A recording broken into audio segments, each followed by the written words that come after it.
Imagine you find an ancient text. It's from a civilization you've never heard of. Inside, there are laws about slavery, instructions on how to treat your servants, rules that say a woman who's assaulted must marry her attacker. You read it. You're horrified. You call it immoral, primitive, a product of its time.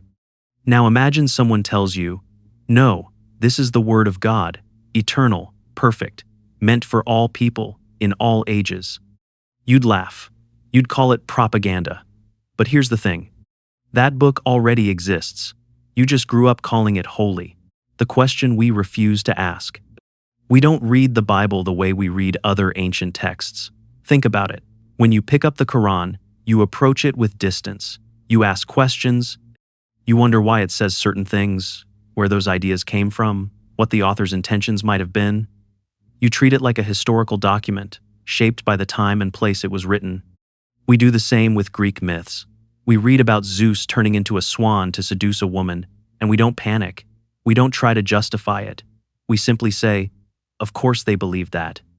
They didn't know better. They were trying to explain the world with the tools they had.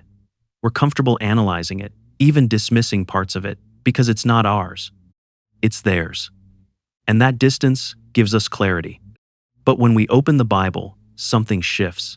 The analytical mind shuts off. The questions stop. We don't approach it the same way. We stop being curious.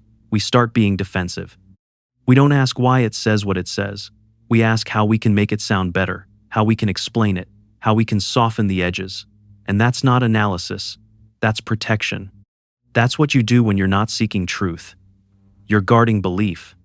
Here's the uncomfortable reality. If the Bible had come from ancient Babylon, or India, or Egypt, if it had been discovered in some forgotten temple, with no connection to your childhood, your family, your identity, we'd treat it like every other relic. We'd study it with fascination. We'd critique its moral framework. We might even respect parts of it, the poetry, the wisdom, the historical value. But we wouldn't bow to it. We wouldn't organize our lives around it. We wouldn't tell our children it's the ultimate source of truth. So why do we bow to this one? What makes the Bible different from every other ancient text? Is it the content, or is it just the label? Is it actually more divine, or did we just inherit it? Because if we're honest, really honest, most of us have never read it the way we'd read anything else. We've only ever read it through the lens we were given. And that lens has been protecting it from scrutiny since the day we were born. The language of control. Let's start with something small, something most people skip over or never even notice. Exodus 21. It's right there in the middle of the laws God supposedly gave to Moses. And it says this, "When you buy a Hebrew servant, he shall serve 6 years, and in the 7th he shall go out free." That's the Bible, word for word, not a paraphrase, not taken out of context. That's what it says. Now pause for a second. Imagine you're reading an ancient Persian text or a Babylonian legal code, and you come across that exact sentence. What would you call it? You'd call it slavery. You wouldn't hesitate. You'd say, look, they tried to make it sound humane. They gave it a time limit, made it seem regulated, even compassionate. But it's still ownership. It's still control. It's still one human being bought and used by another. But because it's the Bible, we don't say that. We say, well, it's not really slavery. It's more like servanthood. It was different back then. It was a form of debt repayment. It was actually protective in that culture.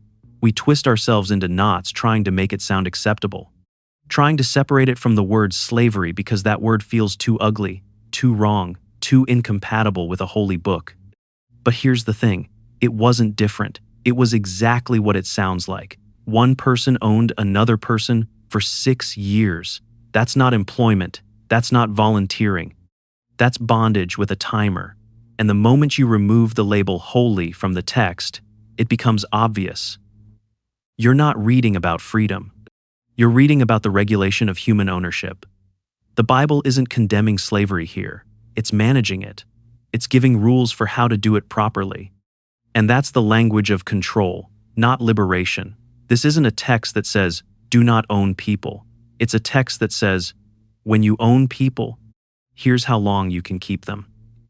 And if that same sentence appeared in any other ancient book, from any other culture, we'd see it clearly. We'd call it what it is. But because we've been taught to see this book as sacred, we perform mental gymnastics. We redefine words. We add context that softens the blow. We protect the text instead of confronting it. And that protection, that's not faith, that's fear. Fear of what it might mean if we stop defending it. When morality becomes relative, here's where it gets uncomfortable. We're going deeper now, into a passage most people have never read, or if they have, they glossed over it quickly.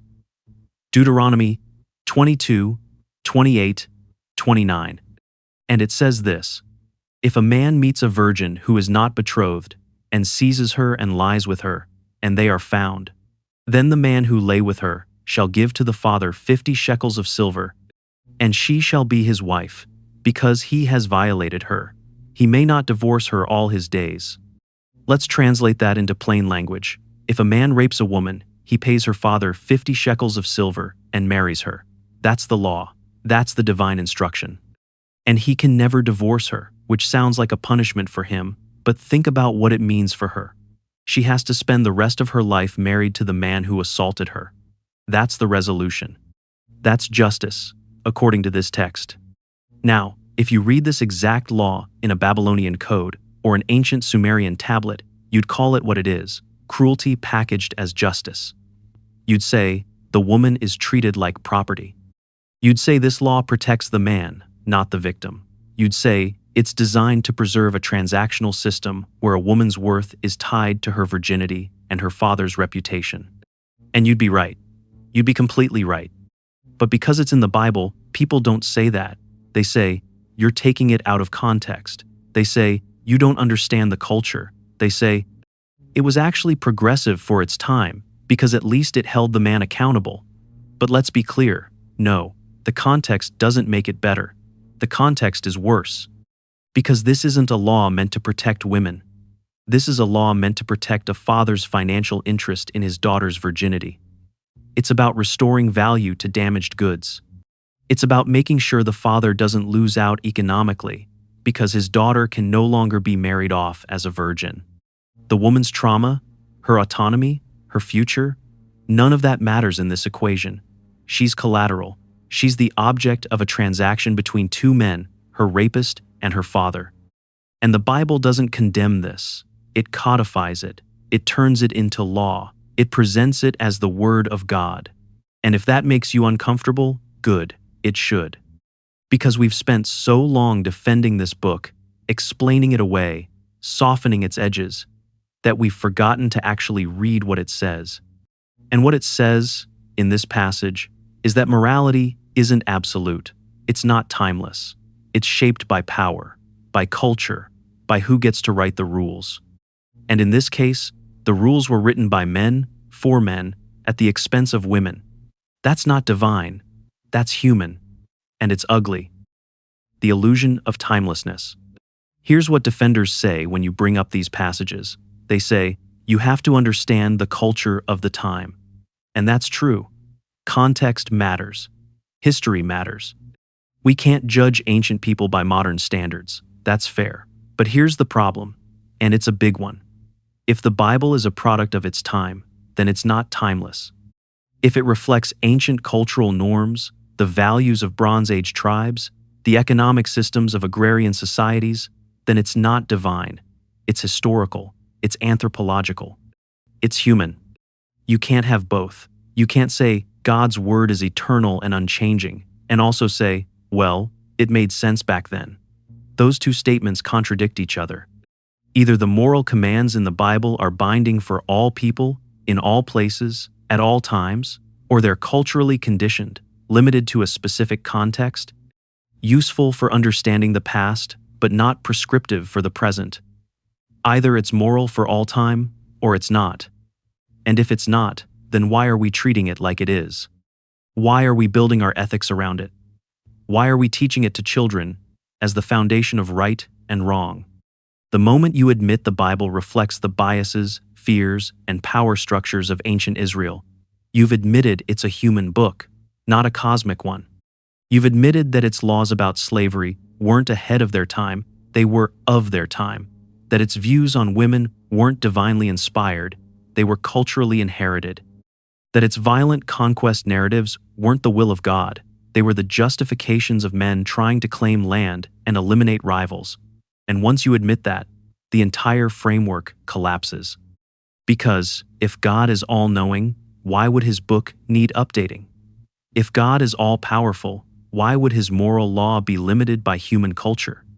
If God is love, why would his commands include the ownership of people, the subordination of women, the execution of children? The only way to reconcile these contradictions is to admit that the Bible wasn't written by God. It was written about God, by people who were doing their best, but who were also flawed, biased, and shaped by the brutal realities of their world. And there's no shame in that. That's what all ancient texts are. But it does mean we need to stop pretending this one is different.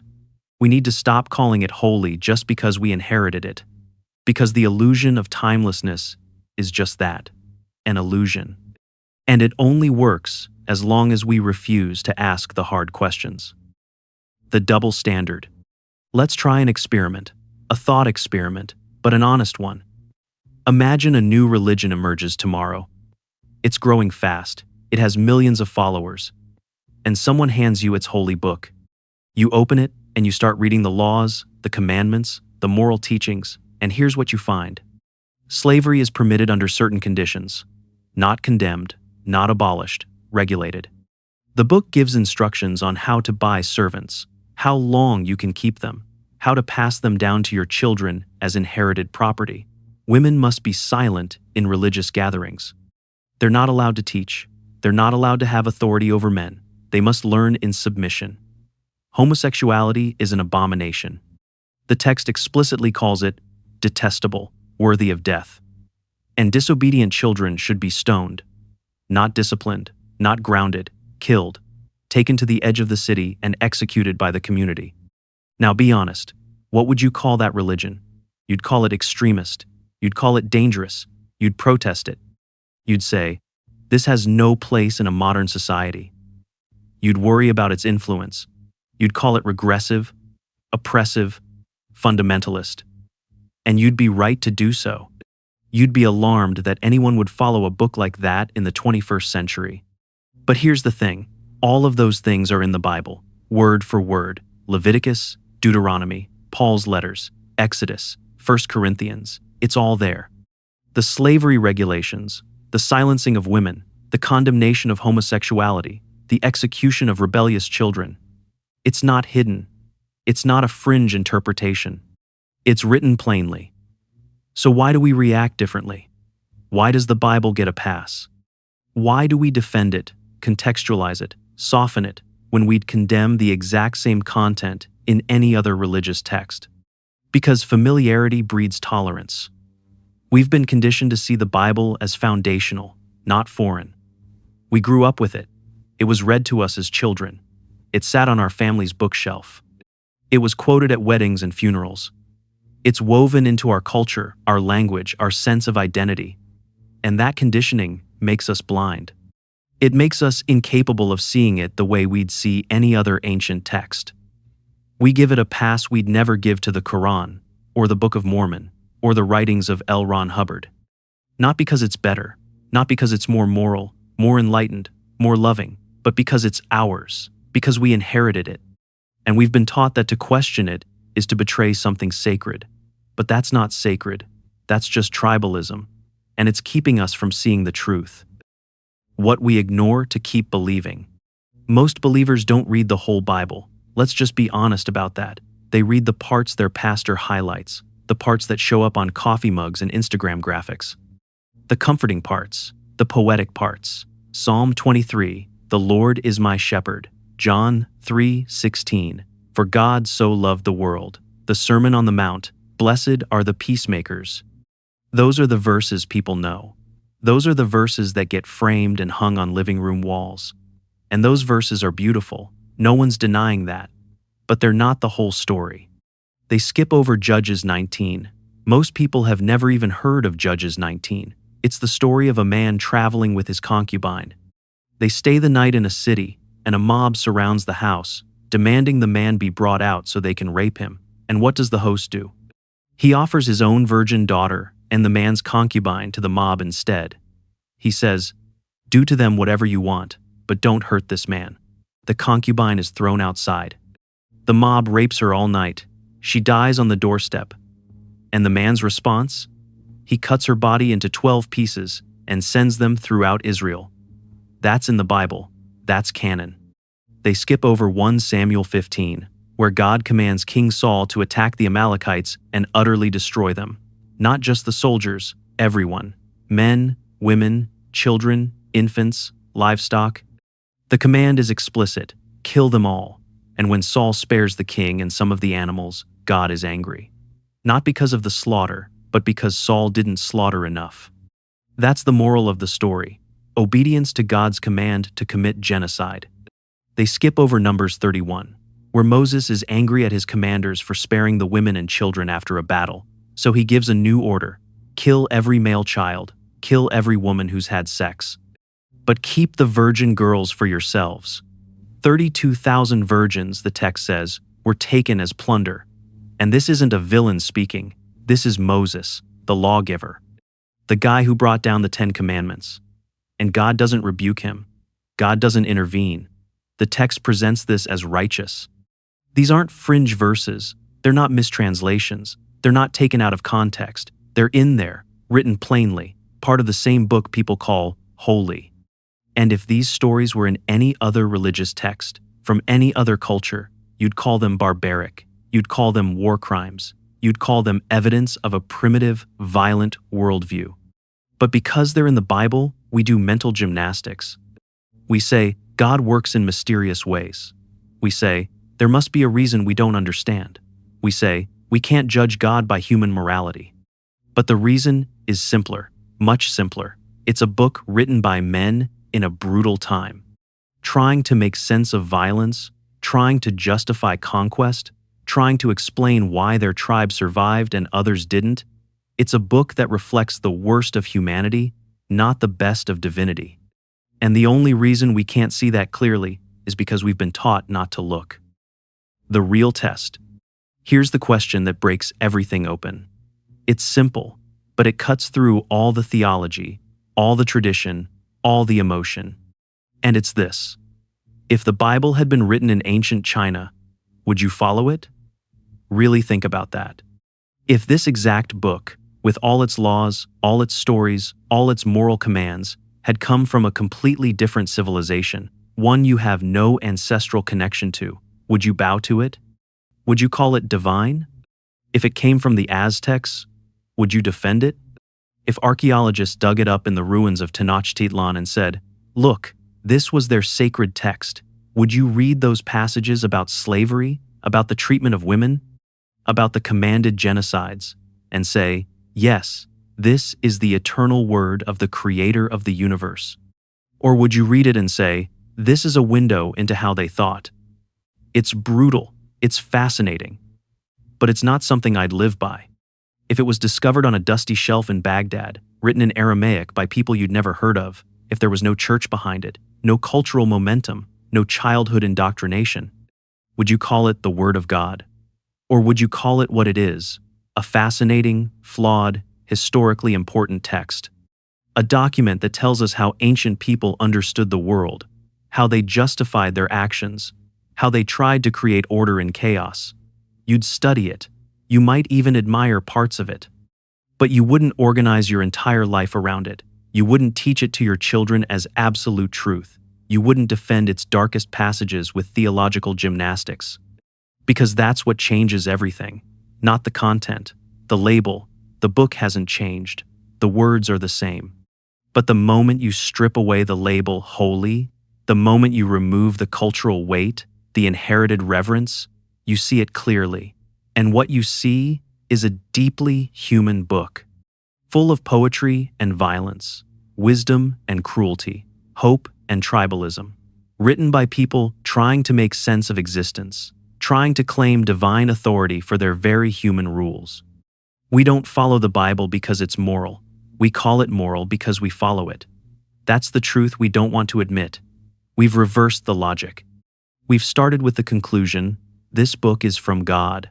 And then we've worked backwards.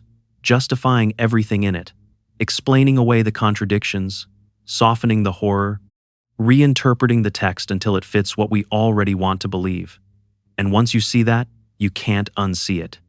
Once you realize you're defending the book not because of what it says, but because of who you are, where you were born, what you were taught, the entire framework collapses. And that collapse isn't a loss. It's liberation. It's the moment you stop protecting a text and start seeking truth. Why this matters. This isn't about attacking faith. Let's be clear about that. This isn't about mocking people who believe or tearing down something that brings them comfort. This is about honesty. This is about intellectual integrity. Because if we can't look at our own sacred texts with the same critical eye we use on others, if we can't apply the same standards of evidence, the same moral scrutiny, the same willingness to question, then we're not seeking truth. We're protecting belief. And there's a difference, a huge difference. Truth doesn't need defense. It doesn't require armies of apologists explaining why it sounds wrong but is actually right. It doesn't need layers of interpretation to make it palatable. It doesn't need you to squint and tilt your head and say, well, if you understand the original Greek, truth stands on its own. It welcomes investigation. It gets stronger under scrutiny, not weaker. It doesn't crumble when you ask hard questions. It invites them. But belief? Belief needs walls. It needs boundaries. It needs gatekeepers who tell you what you're allowed to question and what you're not. It needs tradition to give it weight, authority to give it power, and fear to keep you in line. Fear that if you doubt, you'll be punished. Fear that if you leave, you'll be lost. Fear that asking the wrong questions makes you a bad person, a rebellious soul, someone who's wandered from the light. Belief needs you to stop reading the uncomfortable parts. Stop thinking too critically. Stop comparing your holy book to anyone else's. Because the moment you do, the moment you step outside the bubble and look at it like an outsider would, the whole thing starts to fall apart. Not because you lost faith, but because you found clarity. Because you stopped defending what you were taught to defend and started asking what's actually true. And clarity doesn't feel like loss, even though people will tell you it is. It feels like waking up. It feels like the relief of no longer having to twist yourself into knots to make contradictions make sense. It feels like freedom from the exhausting work of pretending the indefensible is divine. And here's why this matters beyond just personal belief. Because these texts still shape laws. They still influence how people vote, how they treat others, who they exclude, who they harm. People still use the Bible to justify discrimination, to oppose rights, to claim moral authority over others. And as long as we treat this book as untouchable, as long as we refuse to critique it the way we'd critique any other ancient text, we give power to those who weaponize it. We let harmful ideas hide behind the word sacred. And that's not harmless. That's dangerous. So this isn't about attacking faith. It's about holding ourselves to the same standard we hold everyone else. It's about being honest enough to say, maybe we got this wrong. And that honesty, that's where real morality begins. So here's what I want you to take from this. The Bible isn't special because it's true. It's special because you were told it was. And that's not the same thing. If we read it the way we read every other ancient text, with curiosity, skepticism, and context, we'd see it for what it is. A deeply human book, full of wisdom and cruelty, beauty and horror. Written by people trying to make sense of a world they barely understood.